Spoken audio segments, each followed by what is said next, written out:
Assalomu alaykum hurmatli tomoshabin. Kunlik valyutalar kurslari haqidagi ma'lumotlarni bir kun oldindan berib boriladigan kanalimizga xush kelibsiz.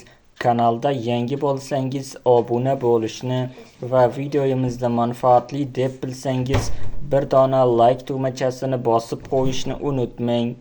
O'zbekiston Respublikasi Markaziy banki xorijiy valyutalarning o'zbek so'miga nisbatan 13-noyabr kuni amalda bo'ladigan qiymatini e'lon qildi. Unga ko'ra 1 AQSh dollari 11.972 so'm 35 tiyin bo'lib 17 so'm 65 tiyinga arzonladi.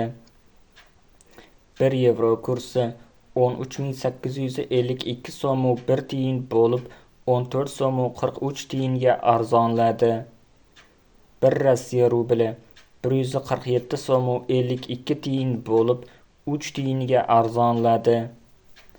1 qozoq tengesi 22 so'm 82 tiyin bo'lib 2 tiyinga arzonladi. Videomiz yoqqan bo'lsa like bosing, kanalimizga obuna bo'ling. Manba Markaziy bank.